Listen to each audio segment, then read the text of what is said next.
Bienvenue sur DMG TV, les histoires mystiques. Tu es nouveau sur la page, n'oublie pas de t'abonner, de laisser un commentaire, de liker et de partager. Je vais raconter une histoire. Il y a un numéro à l'écran sur le plus 237 655 81 90 17. Envoie ton histoire et on va jouer sur Facebook, YouTube et TikTok. On poste plusieurs histoires tous les jours sur YouTube. La chaîne c'est DMG TV. On a aussi une deuxième chaîne YouTube exclusive où on poste tous les 14 heures. La chaîne c'est DMG TV, histoire mystique exclusive.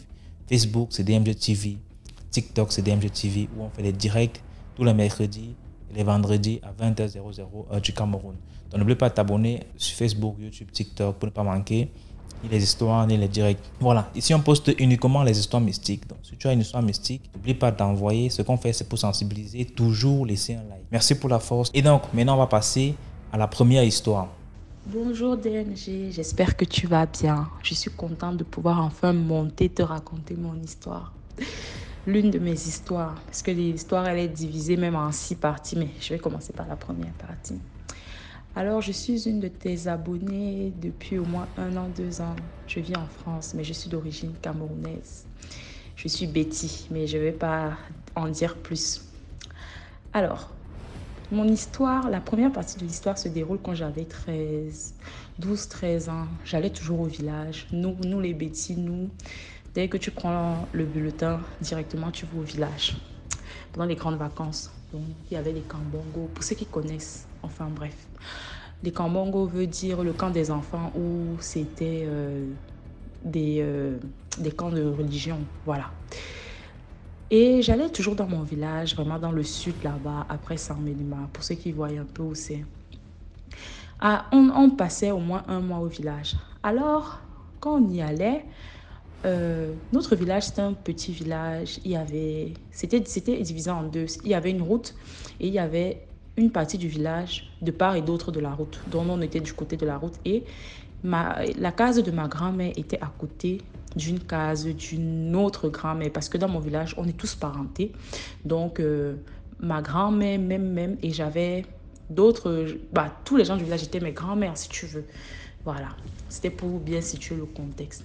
Du coup, à chaque fois qu'on arrivait au village, il y avait toujours une grand-mère. Je vais l'appeler Annette. On avait toujours une grand-mère, elle s'appelait Annette. C'est un nom d'emprunt. Elle venait toujours nous donner la nourriture. Elle apportait la nourriture à la maison. Et la nourriture avait toujours une odeur. Mais ça puait, je sais même pas, ça puait comme si la nourriture était pourrie alors qu'elle venait de cuisiner. Tu vois, ça sentait le rat mort. Je ne sais pas si vous avez déjà vu un truc senti une odeur de quelque chose en décomposition. Ça sentait le rat mort. Nourriture qu'elle venait de préparer parce que on passait souvent devant chez elle et elle nous disait, oui, je suis en train de cuisiner, je vais venir vous donner mes oies à Dieu. Voilà, ça veut dire je vais venir avec. Et nous, comme on aimait la nourriture, on avait 12, 13 ans, on se disait, ah d'accord, parce que franchement, quand on était petite, on mangeait partout. Vous savez, le village, tu peux manger chez X, chez Y, voilà, on mangeait partout. Elle venait toujours avec la nourriture. Parfois, on mangeait, et parfois, on ne mangeait pas. Je crois qu'on a même seulement mangé ça une fois pour goûter. La nourriture était tellement immangeable. C'est même pas seulement l'odeur. Quand on mange, ça avait un goût un peu fade. Et on ne comprenait pas pourquoi, en fait. On ne comprenait pas pourquoi cette nourriture avait ce goût-là, en fait. Du coup, un jour, alors, on décide que on va aller un peu voir comment elle cuisine. Vous voyez, on va aller voir comment elle cuisine et tout. On arrive, elle nous voit, elle est d'abord surprise. Elle nous dit, mais qu'est-ce que vous voulez? Je vous ai dit que je vous ramener la nourriture, c'est pas grave. Je vais venir avec. Parce qu'elle n'avait pas eu d'enfant, elle vivait qu'avec son mari au village. Non, on lui dit que non, ma nénette, on est venu, on veut voir comment tu cuisines, on veut cuisiner avec toi. Parce qu'on essaie de comprendre, tu vois. Parce que ma grand-mère, elle disait, ah, laissez-la. On lui disait que non, la nourriture là est bizarre. Ma grand-mère disait, ah non, laissez, c'est pas grave, c'est pas grave, c'est pas grave, c'est pas ça. Ma grand-mère ne croyait pas trop.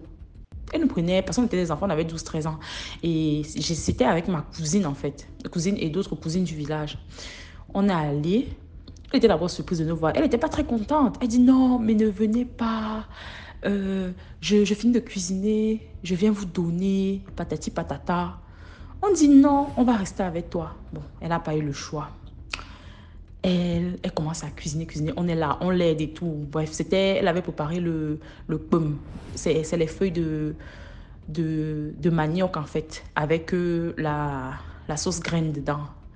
Voilà, j'explique un peu pour ceux qui sont pas de mon ethnie, voilà. Avec le manioc. Elle finit de cuisiner, on voit comment elle cuisine. On est attentif, radar, on observe. Mais rien. On ne comprend pas. Elle a fini de cuisiner, elle a posé. Je dis que non, je vais goûter la nourriture là, on va voir un peu. On a vu comment elle a cuisiné. Rien ne s'est passé. Il n'y avait rien. Je goûte la nourriture sans le pourri. Elle était en train de cuisiner. L'odeur de pourri qui régnait dans la pièce, c'était incroyable. J'ai goûté la nourriture cuisinée devant moi avec des aliments frais. Parce que la veille, j'ai oublié de préciser, c'était nous qui étions allés chercher les feuilles, le manioc. On avait vraiment tout pris et on lui avait demandé de cuisiner. La nourriture sentait le rat mort. Le goût était fade. On ne comprend pas. On dit, mais qu'est-ce qui se passe même? On lui demande, mais maman Nénette, qu'est-ce qui se passe? La nourriture là, pourquoi c'est comme ça? Elle dit, moi je ne sais pas de quoi vous parlez. Et cette femme était un peu effrayante. Donc, on n'osait pas trop lui parler. Aïe, ok, on prend la nourriture. On a donc décidé que bon, parce qu'on faisait souvent qu'on partait verser aux toilettes. On a donc décidé qu'on ne verse plus aux toilettes. On a donc décidé qu'on va laisser la nourriture reposer. Et on va revenir le lendemain pour voir la nourriture, pour voir un peu comment c'est. On a posé la nourriture, on a couvert la nourriture. On allait se coucher. DMG, quand on est revenu le matin, Seigneur, les asticots dans la marmite, dans l'assiette. La nourriture avait... En fait, la nourriture s'était gâtée anormalement. C'est-à-dire que tu cuisines et on avait bien pris soin de réchauffer et de bien couvrir. C'est-à-dire que de bien... comment on dit ça? De bien pour faire en sorte que ça ne se gâte pas en fait. Les techniques du village là, donc on était sûr à 100% que ça n'allait pas se gâter. Donc, on a posé, on allait se coucher. On est revenu le matin, la nourriture avait anormalement pourri. C'est comme une nourriture qui était gâtée depuis 2 semaines où la moisissure sortait déjà. Sachant que au début, on mangeait souvent cette nourriture. On avait mangé ça peut-être, comme j'ai dit, 1 ou 2 fois avant vraiment de constater. Et on était choqués. On a regardé l'assiette, on s'est dit que maman, oh, Seigneur Jésus, c'est vraiment Dieu. Je vous assure que c'est Dieu qui protège les enfants. Quand tu es petit là, tu ne connais rien. Dieu te protège beaucoup. Parce que imaginez seulement que les fois où on a mangé là, qu'est-ce qui aurait pu nous arriver? Qu'est-ce qui aurait pu se passer? Qu'est-ce qui aurait pu se faire? Parce qu'on ne sait pas ce qu'elle met dedans. On ne sait pas pourquoi c'est comme ça. On ne sait pas c'était quoi son but. Vous voyez, on ne sait même pas. Donc moi je dis, c'est Dieu qui protège les enfants. Quand tu ne connais rien, ta tête est fermée, tu es tranquille. Et le pire c'est qu'elle a commencé à avoir honte parce que quand on a découvert ça, quand l'assiette a dormi et tout, et qu'on a su, on ne lui a rien dit parce que comme on vous a dit, on avait un peu peur d'elle parce qu'elle était un peu trop calme. Et elle venait toujours à la maison, elle s'asseyait toujours devant notre maison, elle nous fixait. Donc elle était un peu trop calme. Donc c'était un peu bizarre. Donc on ne lui a rien dit parce qu'on avait peur d'elle. Mais on a versé la nourriture et tout, on a lavé l'assiette, on a dû lui remettre l'assiette. Et je suis sûre qu'elle a su parce qu'elle n'est plus jamais venue nous donner la nourriture. Plus jamais elle n'est venue de la nourriture. Et elle a même commencé à nous éviter. Elle ne venait plus s'asseoir à la maison. Elle ne venait plus. Et chose bizarre, c'est que, sans vous mentir, cette femme, elle est morte. Peut-être, après cette histoire, elle est morte même 1 an après. Ou je ne sais plus, mes souvenirs sont flous. Je ne sais pas si c'était le même été où elle était morte ou un été après. Mais elle est morte maximum 2 ans après. Elle ne passait plus devant chez nous. On la voyait et tout. On est là, salut, parce qu'on était des enfants, non, on partait partout. Mais elle ne venait plus et tout. Donc, c'était ça ma première petite histoire, la partie 1 avec cette femme-là. Donc, likez, commentez, partagez, DMG. Je te remercie beaucoup pour tout ce que tu fais, pour tout ce que tu nous sensibilises et tout. Allez, portez-vous bien. Bye! Merci beaucoup pour l'histoire. Maintenant, on va passer à la deuxième histoire. Bonsoir la famille, c'est encore moi. Je viens encore pour une autre histoire qui se passe toujours en Guinée, dans la République de Guinée bien sûr. L'histoire se passe cette fois-ci dans la capitale à Conakry. Alors c'est l'histoire d'une fille. Un jour elle venait de Madina. Pour ceux qui ne connaissent pas, Madina, c'est l'un des plus grands marchés de la capitale. En fait, quand tu pars là-bas avec une somme, tu fais attention, tu enlèves ton transport, sinon tu vas tout dépenser. Tu vas acheter des trucs tellement que il y a tout là-bas, en fait. C'est l'un des plus grands marchés. Donc, ce jour-là, la fille, là, elle est partie faire ses achats. Elle a fait ses achats.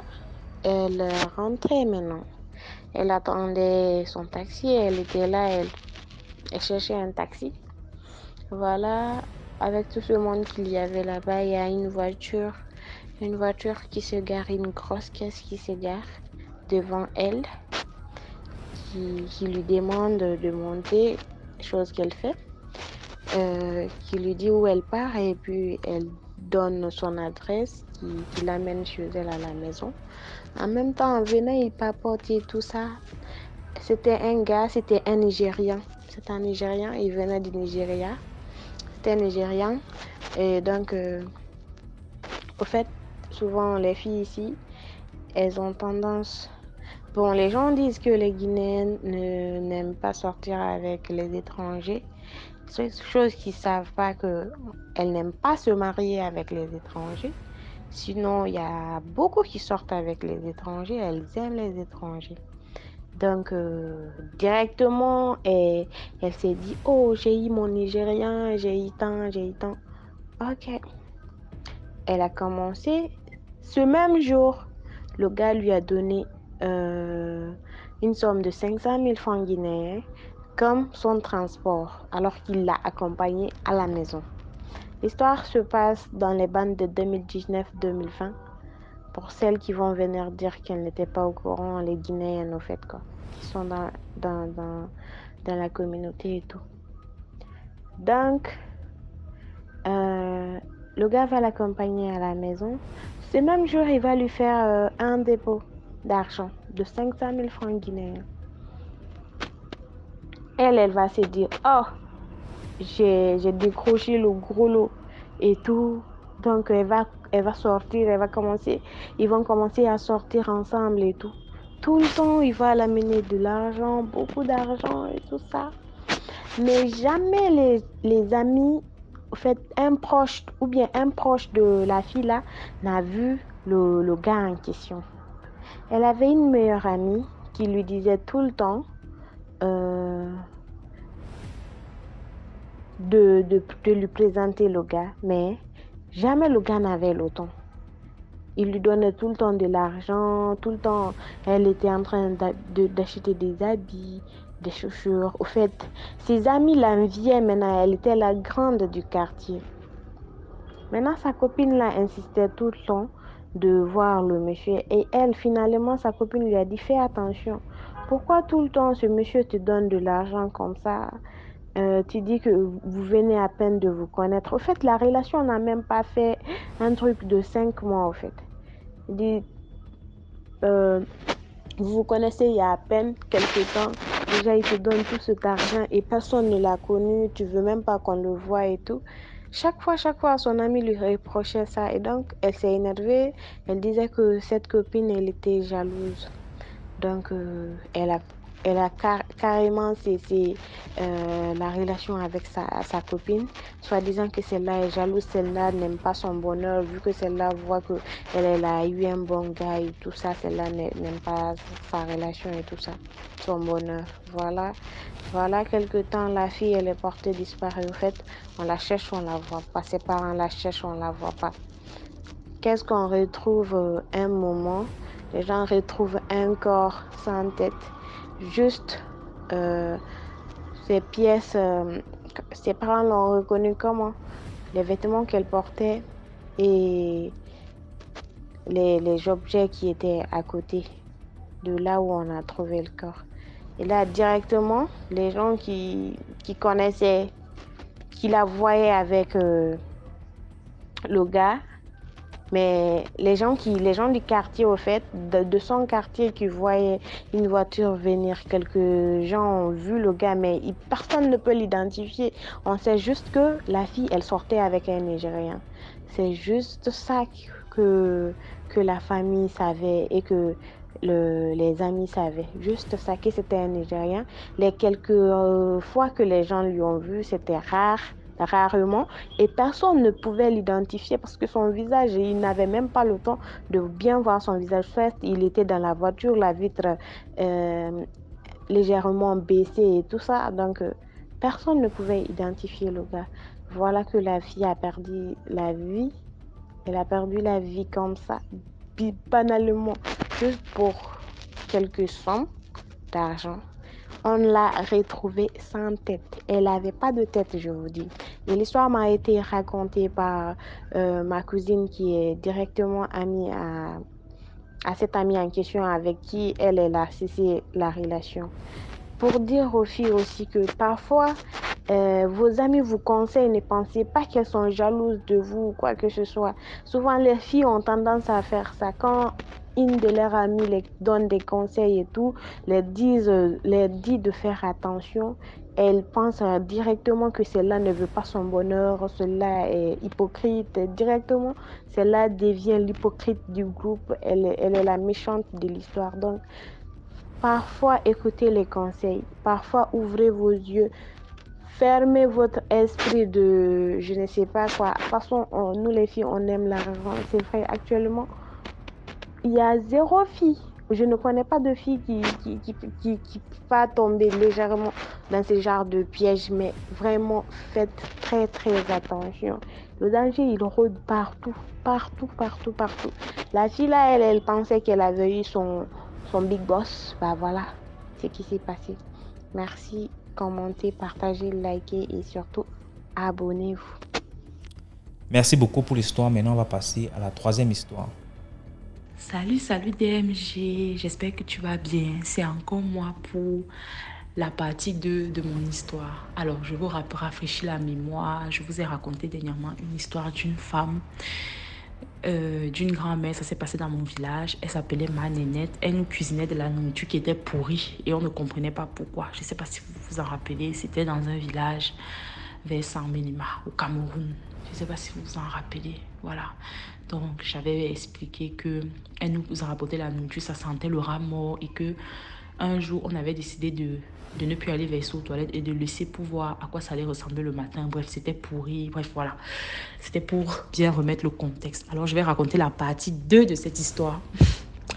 Du coup, l'année qui a suivi, on est encore allé au village. Là, j'avais 13-14 ans.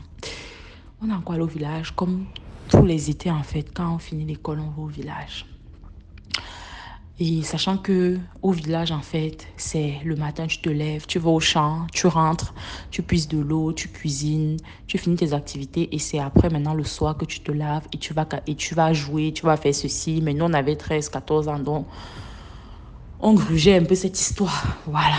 Donc, on était rentrés du champ, moi et une de mes cousines du village, on était rentrés du champ et tout. Et on avait décidé... on avait fini nos travaux, du coup on avait décidé qu'on va se laver et après on va, voilà les enfants, on va jouer un peu, voilà. Et cette femme, elle habitait à une case de chez nous, donc bref, c'était dans un endroit, il y avait sa case, il y avait la case de ma grand-mère, voilà. Et je passais devant sa cour et tout, et là elle m'appelle. Et moi, j'étais un peu insolente à ce moment-là. J'étais vraiment insolente que dès qu'on me demande de faire quelque chose, moi, je refuse, je fuis. Je ne vais pas me cacher chez ma grand-mère et mon grand-père. Je pense que mon grand-père était encore en vie. Non, il était déjà mort. Bref, ça, c'est une autre histoire. Je partais toujours me cacher chez ma grand-mère. Je refusais, en fait. Et en plus, on avait déjà fini de travailler. Et elle m'appelait. C'était pour travailler parce que, comme j'avais dit, elle n'avait pas d'enfants. Elle n'avait pas eu d'enfants avec son mari, elle vécu avec son mari. Ils étaient deux vieux, donc c'était un peu parfois compliqué pour eux. C'est nous qui partions souvent puiser l'eau pour eux, quand ma grand-mère me forçait. Donc elle savait que j'avais l'habitude de refuser. Et je refusais, en tant qu'enfant, je refusais, je l'ignorais. Et quelqu'un pouvait elle pouvait interpréter mal la chose. Alors que moi j'étais un enfant, j'étais insouciante. Mais ce jour-là, bizarrement, je ne sais pas pourquoi, elle m'a appelée, je suis partie. Elle me dit... Je veux que tu ailles me puiser l'eau. Je vais prendre un nom d'emprunt pour moi. Mia, je vais m'appeler Mia. Mia, je veux que tu ailles me puiser l'eau. Je ne sais pas pourquoi, mais j'ai accepté. J'ai dit, ok, il n'y a pas de souci, je vais puiser l'eau. Et le pire, c'est qu'elle m'a sorti une grosse bassine qui... En temps normal, je n'aurais pas pu soulever cette bassine, je vous assure. Mais j'ai quand même pris la bassine. Pourtant, je précise bien que je n'ai jamais accepté quand elle m'envoie. La plupart du temps, je refusais. Voilà.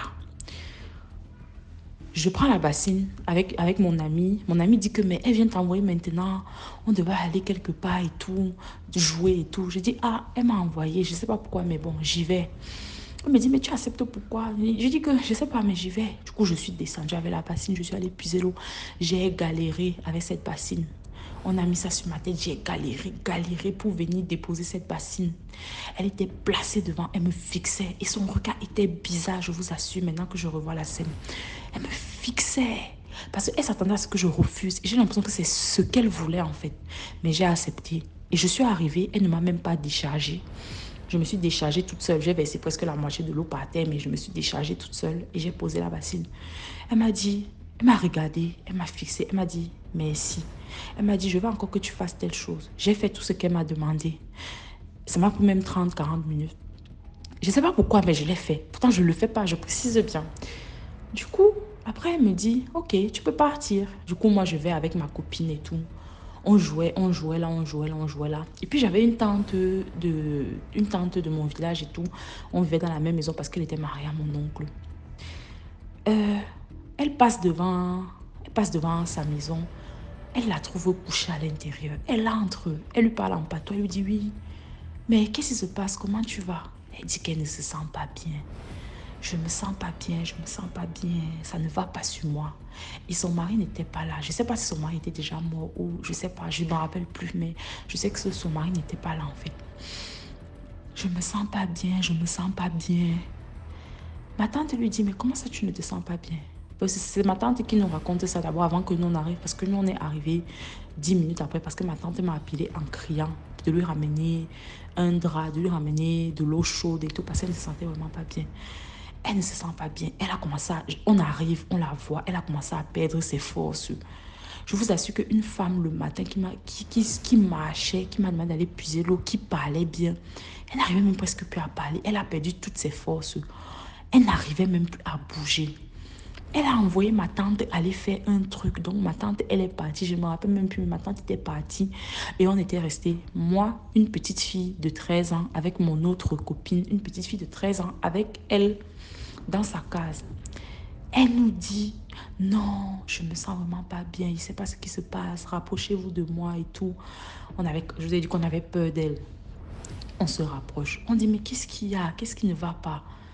Je ne vais pas bien. Et on se dit donc que bon, qu'est-ce qu'on fait? Elle nous dit, transportez-moi chez vous. Parce que chez nous, il y avait la case de ma grand-mère et il y avait la maison de mon grand-père qui était un peu plus loin. Parce qu'au village, tu construis une petite case pour cuisiner et tu construis une maison où il y a les chambres, le salon.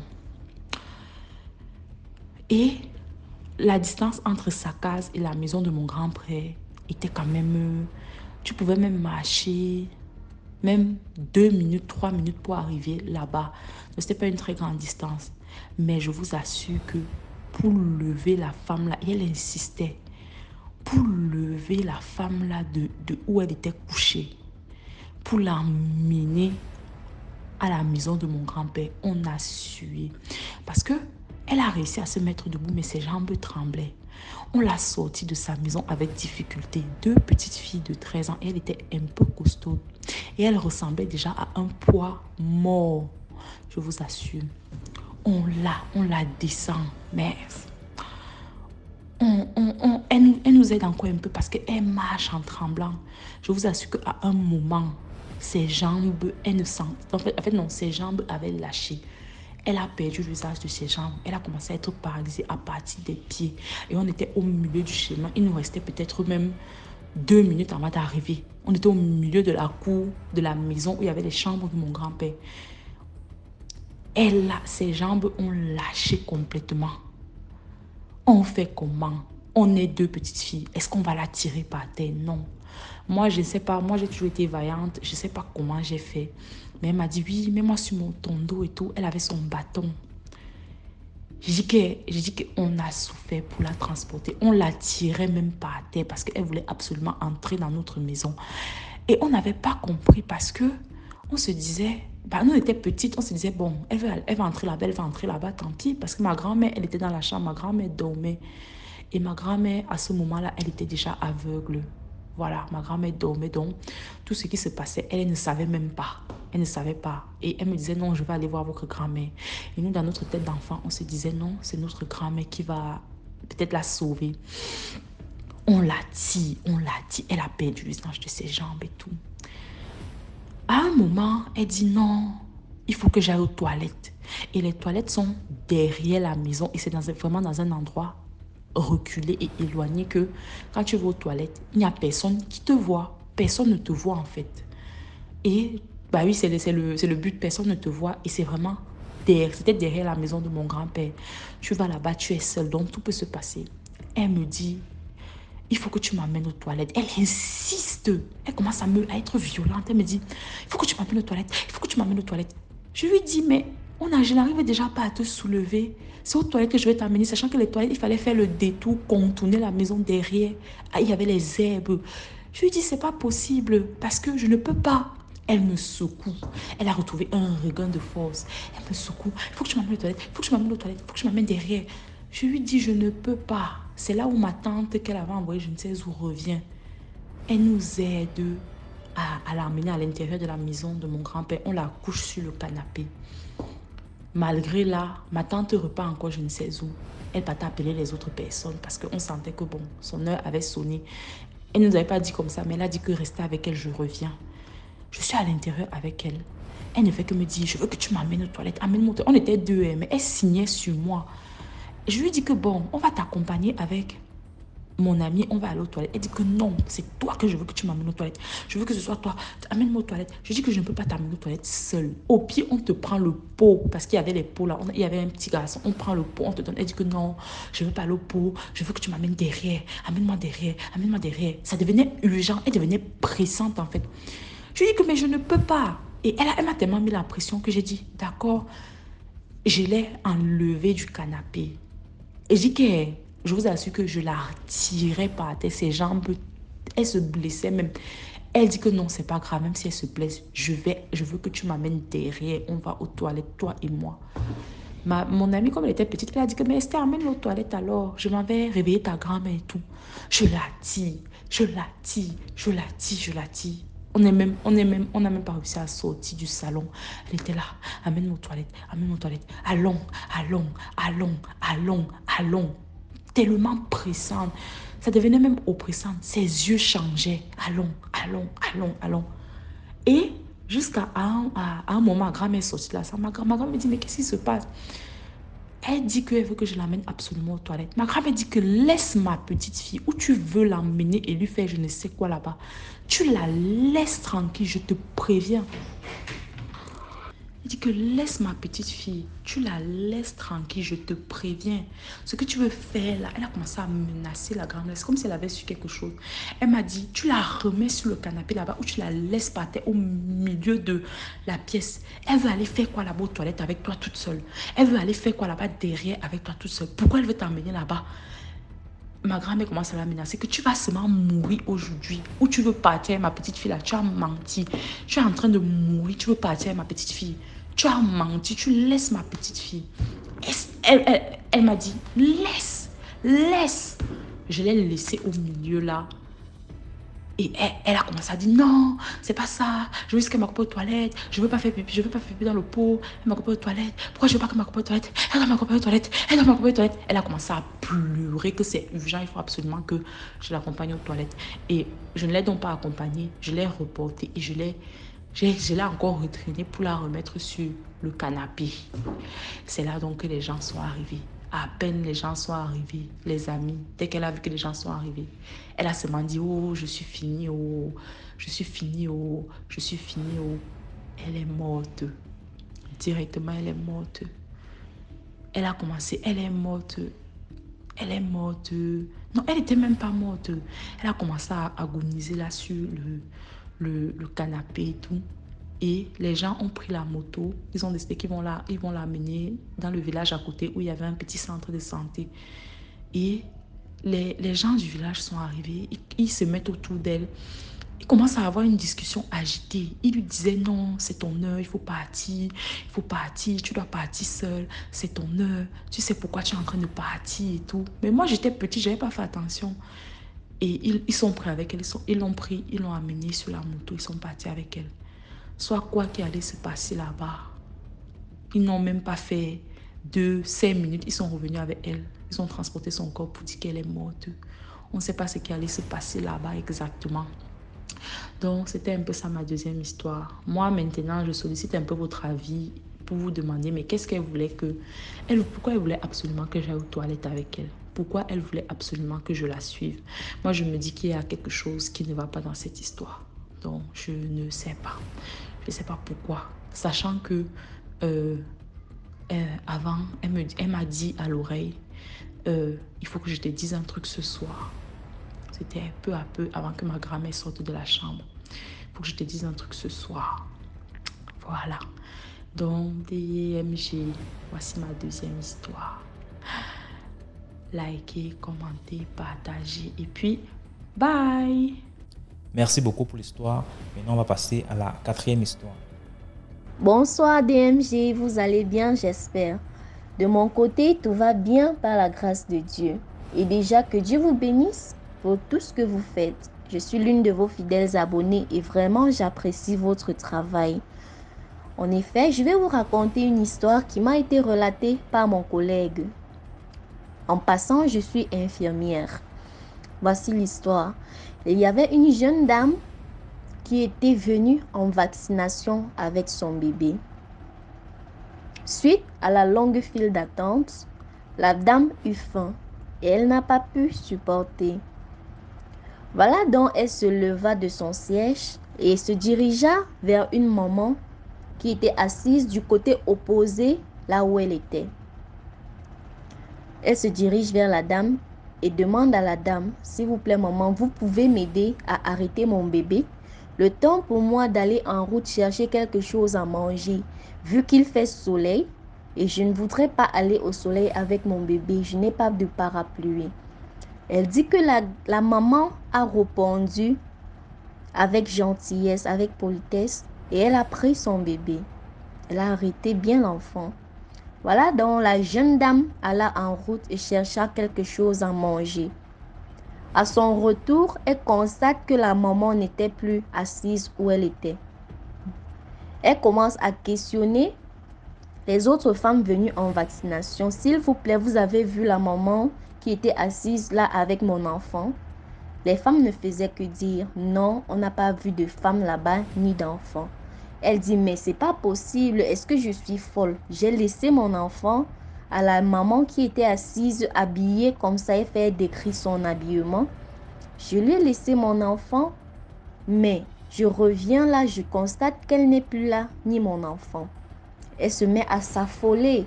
Voilà, donc les agents de sécurité de l'hôpital ont commencé les fouilles. On cherche l'enfant, on cherche la dame, selon les descriptions.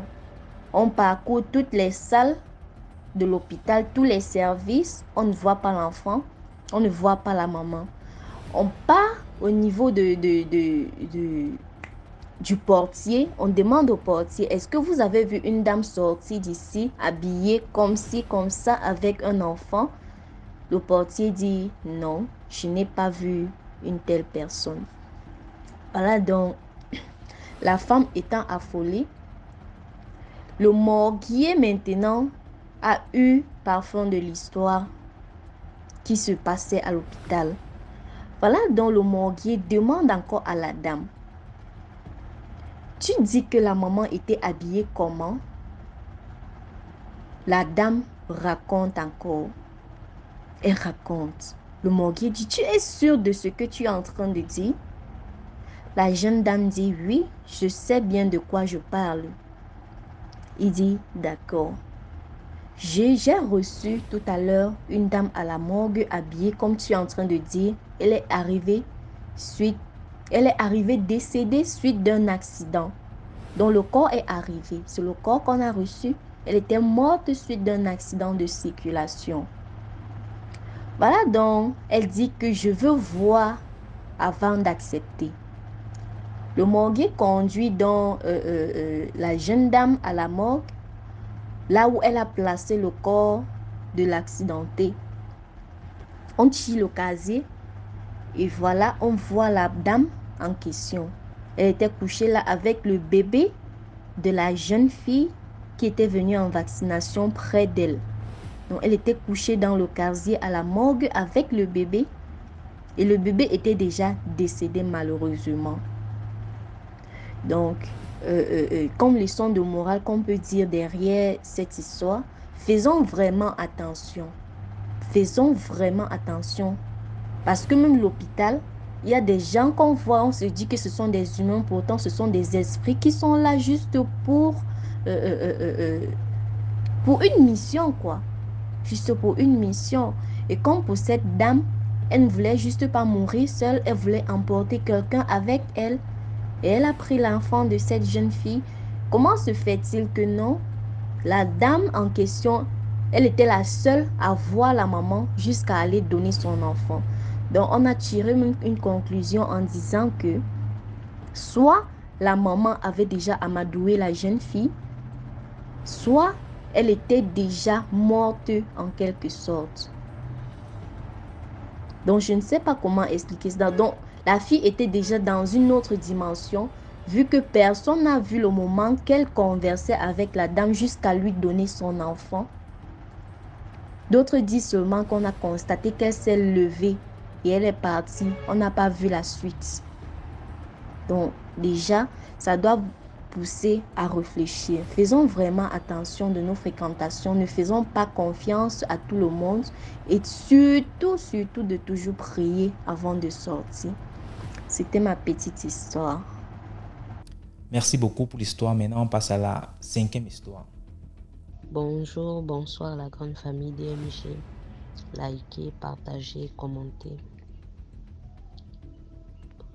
Je vous prie vraiment de partager massivement, de partager dans vos différents groupes, de vraiment inviter les gens parce que cette émission est là pour nous aider. C'est pour nous aider, pour nous édifier. Cette émission-là n'est pas là pour des rencontres. Non, nous sommes ici. C'est pour un but, c'est pour sensibiliser. C'est pour créer une famille. Et afin que tout le monde soit édifié. Et que nous ne puissions plus rester dans l'ignorance. Afin que chacun de nous puisse ouvrir les yeux. Et comprendre que dans la vie, nous avons tous besoin d'un accompagnement. Que chacun choisisse son couloir. C'est-à-dire, si nous avons décidé de marcher avec Christ, que nous le suivons jusqu'au bout. Si nous avons décidé que c'est la tradition, à chacun ses croyances, nous n'allons pas dire à quelqu'un que non, ça c'est bien, ça c'est pas bien, non. Le jugement, c'est pas pour nous parce que le Seigneur a dit que tu ne jugeras point. Donc, ça ne vaut la peine de juger ici. Je vais parler de mon histoire. Mon histoire commence après mon baccalauréat. Lorsque j'obtiens mon baccalauréat, comme je vous avais dit, après 10 ans, 2 semaines après l'obtention de mon bac en 2022, je commence à avoir des violents maux de tête, des violents maux de presse. Je commence à stresser à chaque fois, je ne comprends rien. Je tombe malade. Tous les mois, je tombais malade. Je ne comprenais rien. Jusqu'en début 2023, je tombais malade. Je partais toujours à l'hôpital lorsque je tombais malade. On allait me faire des examens, rien. Tout le temps, je partais à l'hôpital, on me faisait des examens, rien. Tout le temps, je partais à l'hôpital. Je dis bien tout le temps. Rien. J'ai vraiment un stock d'examens ici, rien. Et lorsque je partais, des fois on me dit c'est la typhoïde. Des fois on me dit non, c'est la tête qui est montée, c'est descendu, voici.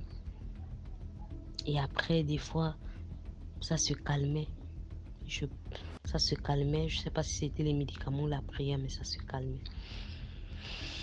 Vu que ces moments-là, bon, depuis nous vivons au terrain familial, ça fait déjà pratiquement 9 ans que je vis au terrain familial de mon ami. Lui, il vit avec sa famille. J'avais décidé les vacances 2023 que c'est bon, je pense qu'on doit partir d'ici. Mais je pense que lui ne voulait pas. Mais j'ai persisté, il n'a pas voulu. J'ai dit ok, d'accord. Ce qui est sûr, c'est que je vais trouver une maison. Si tu veux de moi, tu vas me suivre, on va aller là-bas. Mais moi, je ne reviendrai plus, j'ai trouvé la maison. Au bout de 2 mois, il m'a suivi. Il a déménagé, tout, il est venu me trouver. Et lorsque nous sommes restés là-bas, j'ai commencé avec des combats, des bagarres, parce que n'oubliez pas d'abord que depuis que lui et moi, nous, on vit ensemble, je passe tout mon temps à me battre, à faire des rêves bizarres. Le rêve qui m'a interpellé, qui a fait en sorte que je demande à partir de chez lui, c'est-à-dire, chez eux, ils ont une grande cour.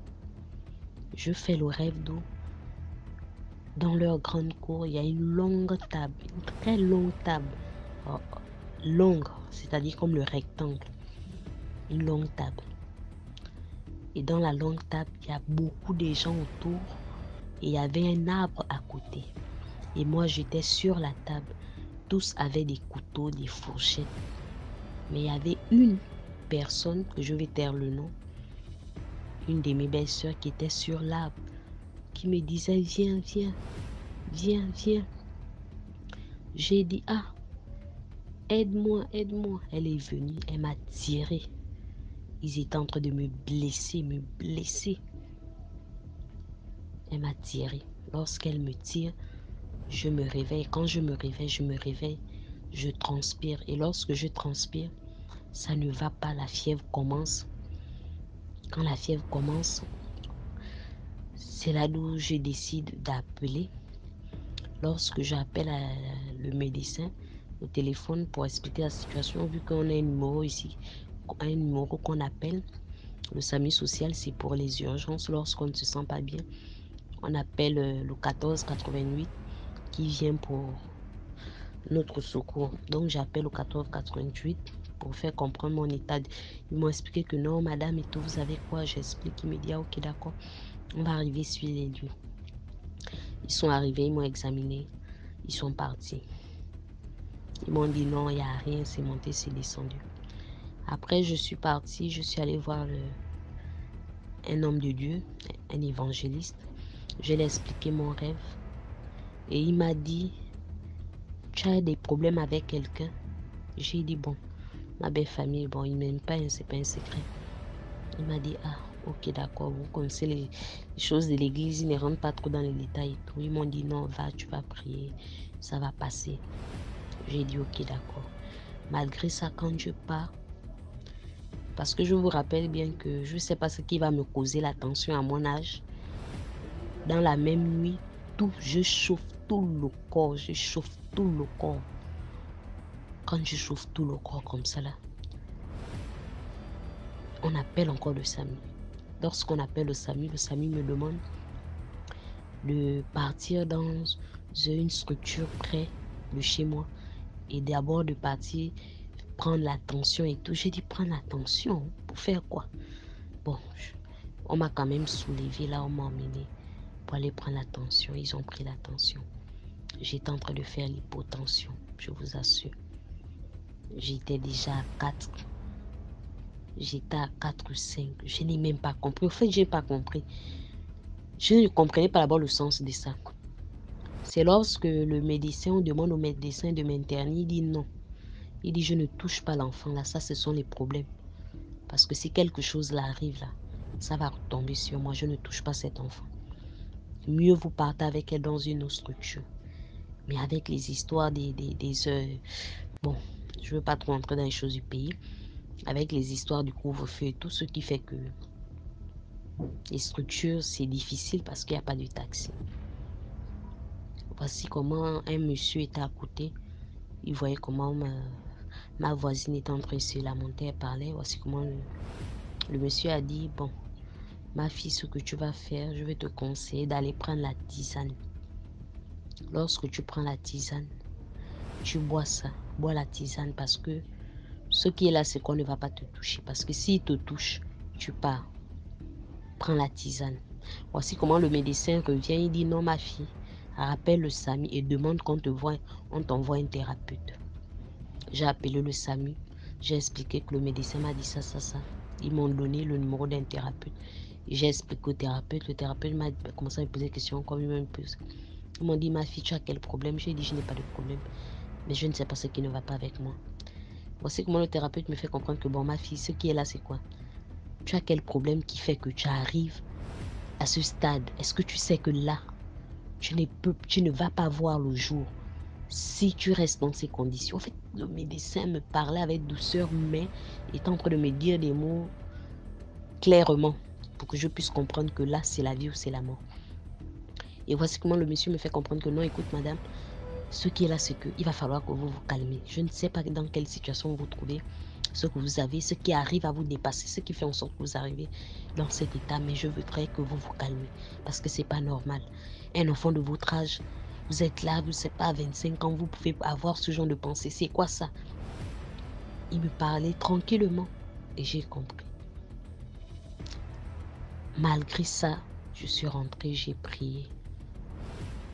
Après, j'ai pris les médicaments du palu. Ils ne m'ont même pas donné les médicaments. En tout cas, ils ne m'ont pas touché. On m'a donné la tisane. Personne ne m'a touché. On m'a demandé de rentrer à la maison. Je suis rentrée à la maison.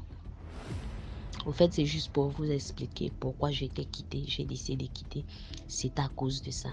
Parce que le lendemain matin du rêve, c'est là où je tombe malade. Donc, je décide de quitter. Quand on quitte, on part. On se retrouve au terrain familial. Au terrain familial, là-bas, on déménage. On part dans un autre quartier. Arrivé dans l'autre quartier, je me rends compte que chaque nuit, je suis visitée, on vient, on me frappe. Tous les jours, je me bats. J'ai dit, Seigneur, ça c'est quoi encore? Ça c'est quoi? Oh oui, tu vas voir ça, machin, tout le temps. Bastonnade. Je ne comprenais rien en fait. Un soir, je dors comme ça, je me rends compte que je me bats. Et lorsque je me bats, je me rappelle des parties où j'étais en train de me battre et d'où comment on s'attrapait. Et quand je me réveille le matin, je me retrouve avec des hématomes dans tout le corps. Les hématomes sont dans tout le corps, je n'ai rien compris.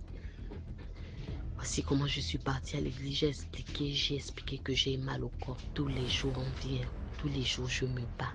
Je me bats avec 3, 4, 2 personnes, tous les jours je me bats. Je ne comprends rien, mais l'église d'où je prie là-bas, ils ne sont pas trop ancrés dans les trucs là, non. Ils ne sont pas trop dans le spirituel, ils sont dans prie Jésus, machin. Eux, ils ne sont pas dans les histoires qu'on va faire des prophéties, des révélations. Non. Eux, ils prient seulement. Ils ne font pas les trucs des prophéties. Voici comment je explique. Ils m'ont dit prie, je suis partie, j'ai prié. En priant quand même, je ne ressentais toujours rien. Voici comment un soir, je suis en train de manger. Lorsque je termine de manger, je m'en vais dormir. Quand je pars dormir, je me réveille vers les 2 heures pour raconter entre chéri et tout, genre faire ce que nous tous on connaît là avec mon chéri. Quand je me lève pour vouloir partir à la douche, je reviens. Lorsque je reviens, je veux monter les escaliers, je tombe, boum. Je perds connaissance. Quand je me réveille, mon ami me dit, c'est comment, tu as eu quoi? Il y a quel problème? Tu es tombé là, machin, il y a eu quoi, machin, tu as perdu connaissance? J'ai dit non, il n'y a rien. Il m'a dit, ok, d'accord, on va dormir. Lorsque je pars dormir, je fais maintenant encore le rêve vers je pars dormir vers les 2 heures, 3 heures là. 3 heures, je pars dormir à 3 heures. Je fais le rêve d'où je me vois avec mon bailleur. Nous sommes en train de nous battre sérieusement. Il me demande que tu vas me rendre mon argent, tu vas voir ça. J'ai dit que quel argent, je ne te dois rien. Comment ça se battre. Après, boum, je me suis réveillée. J'ai commencé à prier. Après, je me rendors. Lorsque je me rendors, je veux me réveiller au petit matin vers les 5 heures. C'est-à-dire, lorsque vous voulez vous réveiller, vous êtes déjà réveillé. Votre conscience est réveillée, mais vous voulez ouvrir les yeux. Au fait, au moment que je vais ouvrir les yeux, je vois quelqu'un qui passe, il vient, il tire mon âme. Et lorsque je crie Jésus, je récupère. Au fait, je ne sais pas comment il faut vous expliquer ça. J'ai récupéré mon âme. J'ai loué le Seigneur ce matin-là. J'ai dit merci Seigneur. Et j'ai pleuré. Même pas 30 minutes. Dès que j'arrête de prier, je commence la fièvre. Je commence à chauffer, tomber malade, chauffer, ça ne va pas. Vers les 12 heures, mon ami est venu, il m'a pris, on m'a emmené pour aller faire les examens encore. Quand on fait les examens, on ne voit rien. On fait les examens, on ne voit rien. Voici comment je pars dans une structure, je crois, après, parce que quand je suis tombée malade, donc ce qui veut dire que après ça, 2 semaines après, j'étais toujours malade. 2 semaines après, en fait, on m'emmenait toujours rien. Après 2 semaines, j'ai perdu l'usage de mes pieds, de mes mains. Je n'étais plus capable de rien faire, je ne mangeais plus. Sans vous mentir, j'ai fait presque 2 semaines, je ne mangeais pas. Je buvais seulement de l'eau, je crachais. On a fait même les examens pour dire que c'est la grossesse ou quoi, rien. Ils ont fait des examens, des examens. Ils n'ont rien vu. Voici comment je pars dans une structure avec mon ami pour aller faire les examens. Je vois un médecin. En fait, c'est un médecin qui pratique la médecine, mais qui fait aussi les choses traditionnelles qu'il voit. Lorsqu'il me voit, il me regarde. Il me dit, mais tu es en train de partir. Il dit, tu te fatigues. Il dit, tu te fatigues. Au fait, il parlait en langue, comme je suis... En tout cas, il parlait dans ma langue maternelle. Il disait en langue que tu es en train de partir. Tu es avec qui ici? Ça, je dis mon ami. Vu qu'il n'était pas rentré, il me dit, appelle-le. C'est là, lui, il appelle mon ami. Il dit, celle-là, ce qu'elle a là, c'est pas ici. Il y a les gens derrière elle. Ils sont derrière elle. Et ce sont eux qui font ça. Elle n'a pas une maladie, donc arrêtez de venir ici. Il faut lui prendre pour l'emmener au village pour aller lui faire les médicaments, les bains et tout. Voici comment j'ai dit, dès qu'il m'a dit ça, j'ai appelé ma mère, j'ai expliqué ça à ma mère. Ma mère m'a dit, ok, il va falloir qu'on aille voir un homme de Dieu. Ben, je mets un homme de Dieu, on aille voir un traditionnaliste, un ganga, pour ta solution. J'ai dit non. Je ne marchais plus. Quand je marchais, je tremblais. Sans vous mentir, en moins de 3 semaines, j'étais devenue comme une sidéenne. Les gens disaient au quartier que oh, elle a le sida. Oh, c'est monté, c'est descendu. Les gens critiquaient. Beaucoup avaient de l'empathie pour moi. Beaucoup se disaient que ah, il ne va plus vivre. Ah, l'enfant là, machin. Quand on me voyait, je sentais ça dans leur regard, mais je m'en foutais. Voici comment ma mère m'a dit non, pas chez le traditionnaliste. Je lui ai dit non. Je lui ai dit à ma mère que, bon, excusez-moi, hein, c'est pas que j'ai un problème avec les traditionnalistes, non. C'est que, ça, je vais raconter ça une autre fois. Les histoires des Nganga là, les faux là, ils savent diviser les familles. Hein. Les faux Nganga là ont divisé les familles sur le Gabon comme pas possible. Hein. Parce que quand tu pars, c'est ta soeur qui a fait, c'est ta soeur qui t'a emmené là, c'est ton frère. Et au final, j'ai grandi avec ça, mais après, je me suis rendu compte que c'était du faux. Donc, ce qui fait qu'il y a vraiment de l'abstinence dans ce genre de choses, vraiment, pour que j'aille quelque part chez les tradis praticiens, vraiment, faut vraiment, en tout cas, il n'y a que Dieu seul qui sait, mais moi, je ne sais pas. Il faut vraiment que la personne, quand je parle, je m'assois, je ne parle pas. C'est-à-dire, je ressens que lorsqu'il parle, il y a quelque chose qui me... Au fait, il me parle que oui, c'est vraiment ça, c'est difficile. Donc, je dis à ma mère que, ah, comme c'est comme ça, maman.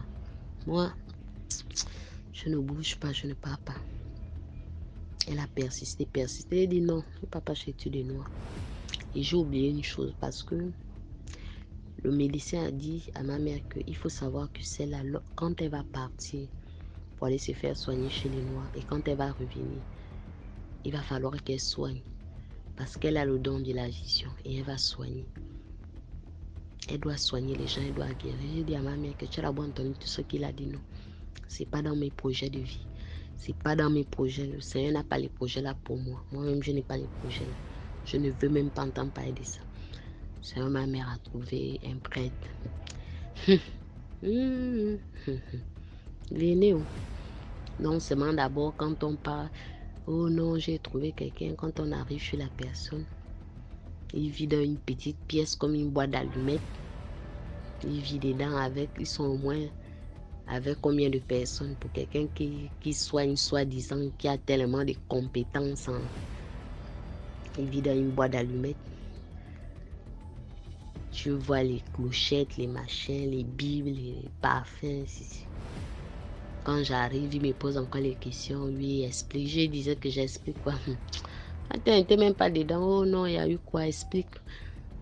Oh non. Comme il pense que je suis bête, il y a que ma mère qui pouvait duper avec mes frères. Oh, tu sais que quand on tombe malade, il y a un truc là qu'on voit, il y a quelque chose qui s'est passé la nuit avant que tu ne tombes malade. Explique d'abord le rêve, j'ai expliqué, voici, me dire, c'est là où ça s'est passé. Après, il monte, oh, c'est la sorcellerie qu'on veut t'initier, oh, c'est puis ça, oh, tu fais de la sorcellerie inconscient, oh, c'est puis ça, c'est monté, c'est descendu, oh, on m'a mis le poison dans le ventre. Et le poison là me tue à petit feu, ça va me tuer, on m'a empoisonné le pu. Fallait voir ma mère affolée. En tout cas, malgré malade là, j'étais consciente que je sais en qui j'ai mis ma confiance. C'est pas sur un homme, c'est sur Dieu. Il a terminé de raconter ces choses qu'il a racontées. Oh non, faut payer ça, faut payer une nouvelle Bible, faut payer ceci, cela, patati patata. J'ai dit à ma mère que je ne paye pas de nouvelle Bible, j'ai ma Bible. S'il veut travailler avec l'étude de Dieu, qu'il prenne ma Bible, il travaille avec. Oh, il faut payer le sou, machin et tout et tout. Il a donné une bouteille. En tout cas, je connais le goût là. Les clous de girofle. Je sais, c'est ça qui était dedans. Les clous de girofle. Il a terminé mes clous de girofle dans une bouteille d'eau. Anza. Oh, tu vas boire ça toute la journée d'aujourd'hui et demain. Quand tu viens, on va faire sortir ce qui est dedans. Je dis, ok, d'accord, pas de souci. On part à la maison. J'ai terminé de boire la bouteille toute la journée. Le matin, quand il me réveille, je ressens un truc bizarre en bas du ventre. Je dis, ça c'est quoi? Vous avez vu sous l'ombrine? Je ressens un truc sous l'ombrine. Je ressens genre une boule sous l'ombrine. Je dis, ok, ça c'est quoi? Au fait, malgré que j'étais malade, sans vous mentir, je disais toujours que je ne compte que sur Dieu. Tout ce qu'on peut me dire, je veux compter que sur Dieu. Nous sommes partis là-bas. Aïe oh. Quand j'arrive, allonge-toi. Je me suis allongée. Oh, mets le drap. Allonge-toi. Il a pris mon nombril. Je ne sais pas ce qu'il a mis sous l'ombril. Vous avez vu comme si tu voulais ouvrir. Voilà, mais tu fais le geste là avec le pouce, comme si tu voulais ouvrir. C'est-à-dire, tu appuies, tu tournes. Tu appuies l'ombril, tu tournes. Tu appuies l'ombril, tu tournes. Tu appuies l'ombril, tu tournes. C'est comme ça qu'il est en train de faire. Il appuyait l'ombril, il tournait, il appuyait l'ombril, il tournait, il appuyait l'ombril, il tournait. Après, pouf, il y a un truc qui est sorti. Oh, moi, je sais que c'est la magie. Ma mère a commencé à crier, voici. Après, quand je vois le truc là, il dit, nah, le truc là ressemble au rognon. Je dis que là, c'est faux. Là, c'est les rognons. Malgré qu'il était malade, je dis que là, c'est les rognons. Il n'y a rien, c'est la magie qu'il a fait. Il dit à ma mère, non, vous avez vu, c'est ça là qui était dans son ventre. J'ai dit, je vais voir. Vous avez vu la partie des rognons d'où c'est souvent blanc. Après, il y a le truc comme le sang. En tout cas, il a bien maquillé l'histoire. Ma mère commence à crier, oh, tu es malade. Il faut qu'on te soigne, tu vas mourir. J'ai dit, yeah. Il dit, là, c'est trop. On a quitté. Il a donné les bouteilles. Quand nous sommes revenus, il m'a dit, qu'est-ce que tu en penses? Dès qu'il a terminé, il me dit, qu'est-ce que tu en penses? Qu'est-ce que tu décides? Qu'est-ce que ça te fait? J'ai dit, je n'en pense rien parce que je n'ai même d'abord rien vu. Je n'ai rien ressenti. Ma mère me dit, oh non, comment tu peux dire ça? Quelqu'un te fait les efforts pour te soigner. Ou bien toi-même, tu sais ce qui t'arrive. Tu veux mourir, tu veux laisser ton enfant. J'ai dit, il n'y a pas de souci. Elle veut me chercher, moi, étant malade. On est quitté. Il a donné les trucs pour boire, pour se laver. Je suis venue, j'ai versé. Je dis que pardon. Ça là, c'est la magie. Je n'ai rien ressenti. Il n'y avait rien. Rien. Pas de machin.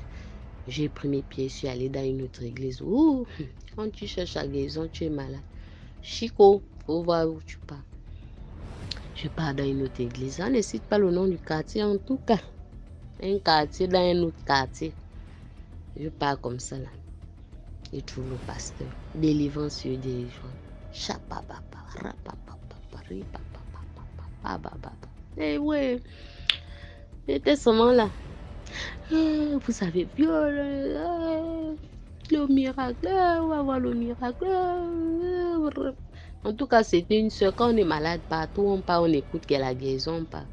C'est une soeur qui m'avait dit qu'elle décidé de m'amener. Quand il part, il me dit, oh, où tu es là? Tu as mal au pied, tu as souvent mal à la tête, tu as mal au dos. Après, il me dit, d'où tu restes, il y a une courbe d'eau. Il y a ceci, il sent d'abord que la vision là, ça ne me concerne même pas. Il dit que là, le pasteur en train de dériver, c'est même pas ma délivrance qu'il a. Il raconte autre chose. Après, Seigneur, il n'y a que toi. Voici comment il me dit, non, ma fille, où tu es là, il va falloir que tu passes à la délivrance. Ok, on part à la délivrance. Mais là aussi, je sens que c'est la magie. Ils font leur délivrance comment? Je ne vais pas donner le nom d'église. On vous fait tourner. On chante, vous tournez, vous tournez. Vous tournez, on vous pousse. Vous tournez, on vous pousse. Eh oui, vous tournez, on vous pousse. Vous tournez, on vous pousse. Vous tournez, on vous pousse. Après un moment, ils sont comme si on m'avait attaché quelque chose au niveau des pieds. Après, il dit, voici. Vous avez vu comment Marion l'a attaché partout. Au fait, le problème, c'est que lui, là, la prophétie qu'il a fait ne concernait même pas ce qui m'a amené chez lui. Quand il a vu comme ça, il dit non, malgré ça, j'étais malade, je marchais pour aller là-bas. Après ça, on m'a emmené à l'église de la gloire céleste. Eh oui, l'église là, non. L'église là. Je ne cite pas aussi le nom, je ne veux pas les problèmes. Les buveurs de pétrole, l'église, les buveurs de pétrole. En tout cas, les Gabonais qui savent, ils sont dans le live, ils vont savoir. Les buveurs de pétrole. L'église du jus où on prend le jus, on ne sait pas les noms, on n'a pas les problèmes. Quand il part là-bas, l'église là. Mais là-bas, pour ça là, il te détaille depuis quand tu étais bébé jusqu'à quand tu as grandi. Au fait, pour ça, ils ont la vision. Mais pour travailler ou non, il faut faire la dîme, c'est monté, c'est descendu, il faut boire le jus. Et là-bas, ils adoraient tellement en tout cas la personne. Moi je rentre pas trop dans les détails, je veux pas les problèmes. En tout cas, ils adoraient leur personne qui est père fondateur du nom de cette église dans tous les 4 coins du monde. Parce qu'ils ont les églises à partout. L'église là est implantée dans les coins du monde, au Gabon, machin, Congo, France. Je ne sais pas si en Côte d'Ivoire il y a ça, mais au Cameroun, il peut avoir ça. Oui, il peut avoir ça. Congolais, bon, je ne suis pas sûre quand même au Cameroun, mais il peut avoir ça. Là-bas, là, tu veux danser. L'église, ça, c'est la danse. La danse, tout le monde danse comme c'est pas permis. Là-bas, c'est les sapés à mort. On danse. Ils dansent comme c'est pas permis. On m'a dit, je dois boire. J'ai dit à ma mère que je n'en peux plus. J'ai dit à maman, je n'en peux plus. Je suis fatiguée. Je suis déjà épuisée. J'avais maigri. Mes yeux étaient blancs. Je ne ressemblais à rien. Rien. Dieu qui est là-haut, là-bas, est témoin. En cette année, il est témoin. Je ne ressemblais plus à rien. Et malgré que j'étais malade, j'avais les problèmes, j'ai dit à ma mère que maman, je vais rester dans la chambre. C'est bon. Je ne m'amène plus nulle part. Je n'ai pas pu. C'est bon. Je vais rester comme ça. C'est bon. Je vais rentrer dans ma chambre. Si Dieu a dit que je dois mourir, je vais mourir. Ma mère a commencé à crier. Je suis rentrée dans ma chambre. J'ai fermé ma chambre à clé. Je ne mangeais pas toujours. On me forçait, mais je crachais seulement. Pendant combien de mois? Pendant 3 mois, j'ai traîné partout. Je suis rentrée dans ma chambre. J'ai dit, Seigneur, je ne dois rien à personne. Je n'ai tissé des alliances avec personne. Je n'ai pas tissé un pacte avec quelqu'un. Seigneur, je ne connais pas le monde de la sorcellerie. Que si ce qui m'arrive, tu as décidé que je dois mourir, Seigneur, je vais mourir de cette maladie. Mais si ce n'est pas ta volonté, que c'est la volonté des hommes, moi je sortirai de là, indemne. Et je dis bien ça que Seigneur, on parlera de moi à cause de toi. Parce qu'ils vont voir le miracle que toi tu as fait. Seigneur, moi je sais que tu vas me restaurer. Et je crois que tu as déjà entendu ma prière. Je priais, j'étais là. Tous les jours, on venait me cogner. Mais tu fais comment? Je partais à l'église, au fur et à mesure, ça allait. J'étais là, j'avais arrêté de boire les médicaments. On me disait même que tu vas mourir. J'ai arrêté de boire les médicaments pendant 2 semaines. Je ne buvais pas les médicaments, était que là. Après, j'ai commencé à me rétablir. Après 2 mois que je me suis rétablie, ça allait déjà bien. Je n'ai rien pris. Tout allait bien. Après 2 mois, je rencontre une dame qui me dit, non, ma fille, écoute, il faut un peu aller faire le scanner, on va voir ce que tu as là-bas. Après, je fais un rêve où je vois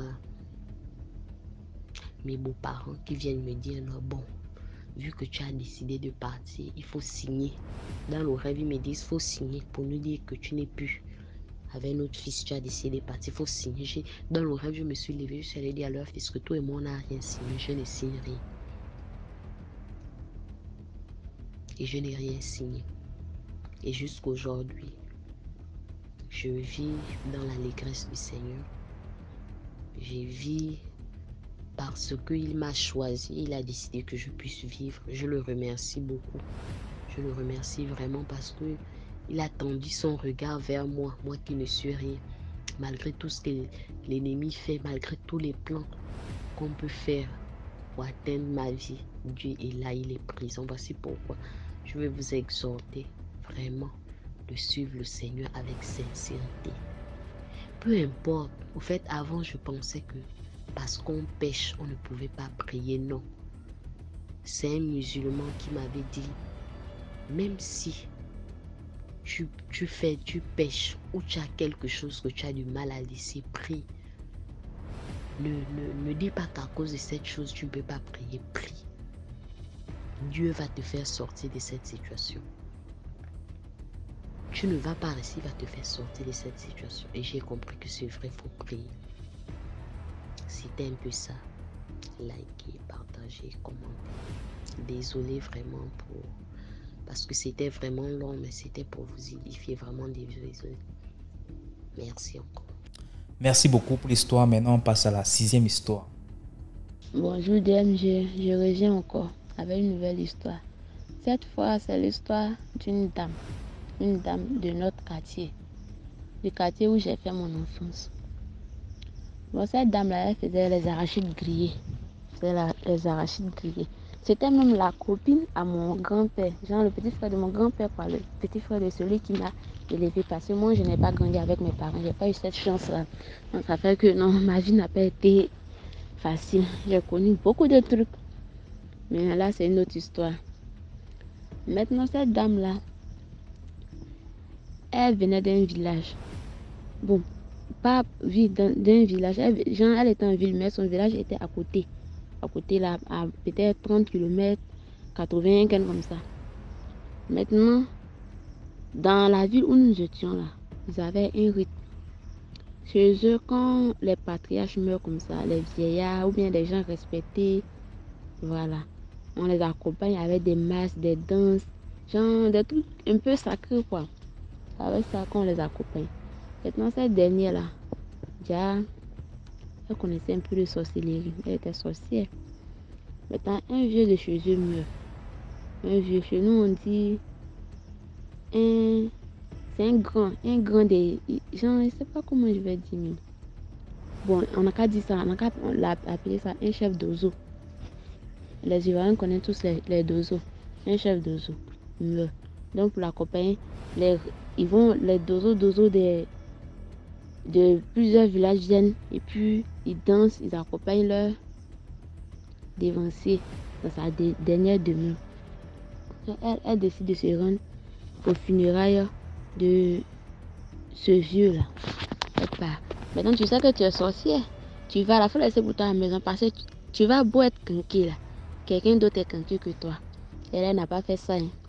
Elle est partie avec sa sorcellerie avec elle. Maintenant, parmi les masques qui dansent là, il y a certains masques qui attrapent les sorciers. Tu vois, non? C'est un peu bizarre de le dire, mais si tu n'es pas sorcier, tu vas attraper sorcier. C'est comme ça on dit chez nous. Donc, ils sont sorciers, mais ils ne mangent pas la chair humaine. Ceux qui portent ces masques, ils ne mangent pas la chair humaine. Mais ils sont sorciers parce qu'ils arrivent à attraper les amis sorciers qui font du mal aux gens. Voilà, eux, ils protègent leur sorcellerie, c'est pour protéger les gens. Voilà, maintenant, toi, tu es parti. Elle est partie provoquer ces masques protecteurs là. Elle est partie les provoquer. Genre, elle veut les tester quoi. Elle est partie les provoquer. C'est mal le connaître. Ils ont frappé la dame là. Genre, ils ont bousillé tous ses os dans leur monde là-bas. Maintenant, les funérailles étant finies, elle revient sur la ville. Une semaine après son arrivée, la dame est malade. C'est une dame bien noire, bien belle. Si tu voyais ses puceaux, le même étant dans mon enfance, ça, je l'en viens parce que moi, je suis pas quelqu'un, je suis pas grosse, je suis mince, non. Les personnes en forme là, franchement, malgré que je suis femme, quand ils voient tu as les rondeurs là, moi, je t'apprécie. Moi, j'appréciais la dame là. Donc, quand elle est tombée malade comme ça, elle a dépéri. On soigne, ça va pas. On va à l'hôpital, les hôpitaux ne voient rien. Les histoires mystiques, on ne soigne pas ça à l'hôpital. Mais un médecin peut avoir un sixième sens développé. Lui va voir ça. Donc, quand arrivé, il saura de quoi tu soumets. La médecine ne peut pas te traiter. Il va te dire carrément partir chez les tradis praticiens. Donc, il l'envoie chez les tradis praticiens. C'est là-bas qu'ils vont lui dire, ah, ma chérie, ton état là, c'est piteux, hein, c'est piteux. Le monsieur lui dit, toi, mais tu sais, de toi à moi, on sait que tu es déjà dans un trou, tu ne pourras pas sortir. Où tu as mis ton pied là, ton pied est enfoncé, tu ne peux pas t'en sortir. Mais explique, dis au moins ce que tu as fait pour que ton âme repose en paix, quoi.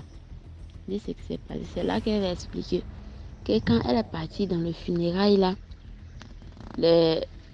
quand les chefs d'oiseaux sont sortis, les masques protecteurs là sont sortis, ce qui faisait là, ça la dérangeait. Genre, leur danse là, leur rythme, leur chant là, ça provoque les sorciers au fait. Donc, elle s'est laissée avoir par la provocation et puis elle a voulu riposter. Genre répondre. Et dans ça là, ça n'a pas été bien. Ils ont eu à se tabasser dans leur monde là-bas là. Elle s'est pas bien en sortie. Elle est décédée. Elle décède matin. D'ici, ils vont faire les courses le soir pour dire que non, ils vont partir l'enterrer là, ses cheveux là. Il dit, la dame est devenue, en tout cas on l'a pas vu, mais ceux qui ont assisté à ces funérailles disent qu'elle a changé, ses cheveux ont commencé à s'arracher sur. Elle est devenue toute une autre personne, devenue bizarre. Genre, quand elle cadavre, quelqu'un qui est décédé dans une bourse, pendant combien de jours, personne ne l'a vu, et puis peut-être un mois après, comme ça, on s'en tombé sur la personne est déjà en décomposition, c'était comme ça. Puis eux, ils ont fait parler dans leur monde, elle est décédée là-bas il y a longtemps. C'est son fourreau qui se promenait parmi nous. C'est comme ça, la dame meurt. Elle part. Une semaine après, se retrouve d'un garçon de tomber. Ce garçon, moi, je n'ai pas eu la chance de le connaître, mais je connaissais sa femme parce qu'elle partait comme le maïs chez nous là-bas. Pour lui là, ça a été un autre cas, hein. Ça a été un autre cas. Eux, ce sont les femmes. Eux, c'était un groupe d'hommes. Ce sont les femmes qui sont parties provoquer. On dit la matriarche là, la reine mère des masques protecteurs là. Qu'est-ce qu'elle a fait au monsieur? Jean-Louis voulait le tester. Il voulait le tester. Donc, elle a fait quoi? Elle dit, moi, je ne vais pas parler. C'est vous qui êtes pressé, moi, je ne suis pas pressée. On dit, elle a ouvert son vagin. Dans le monde mystique là-bas, excusez-moi du thème. Dans leur monde là-bas, elle a ouvert son vagin. Et puis, c'est ceux qui venaient la combattre là, ils sont tous rentrés dedans. Et puis, elle a refermé ça sur eux. Imaginez la chaleur qu'il y a là-bas. Vous voyez un peu. Donc, le monsieur là, lui pour là, c'était un autre cas. Il a cuit même. Comme quelqu'un, genre, on te prend, on te met dans une eau bouillante là. Et puis, voilà, ça te prépare. C'est comme ça, lui, il est devenu. Puis aussi, il est parti. Non, après ces 2 mots-là, il a fallu que non, les gens fassent des cérémonies, des sacrifices, des quoi pour apaiser l'esprit des masques protecteurs là, pour que non, ça aille un peu. Là, c'était ça mon histoire, ma petite histoire. Pour dire que non, quand nous partons dans les coins sacrés comme ça, dans les grandes cérémonies là, Ne partons pas avec ce que nous avons à la maison. Laissons ça et puis partons sains. Oui. Jean Damé, Dieu nous a créés, partons comme ça. Faut pas dire non, moi je vais me protéger, je vais tester quelqu'un. Parce que tu vas beau être lavé, tu vas beau être canqué là. Il y a ton devant d'elle. Celui qui t'a canqué là, c'est quelqu'un d'autre qui l'a canqué. Tu vois un peu? Voilà, c'était ça la morale de l'histoire. Voilà, c'est pas tout le monde un test. Souvent, ce qu'on te provoque là, faut savoir garder le sang-froid. Ça fait mal, c'est comme ça, mais ça fait. Faut savoir garder le sang-froid. Mais cette dame-là, la première dame-là, elle est partie comme ça, sans enfant, sans rien. Aujourd'hui, bon, nous en tout cas, dans l'enfance, on a eu la chance de la connaître, mais actuellement, son nom est parti parce qu'elle n'avait pas d'enfant.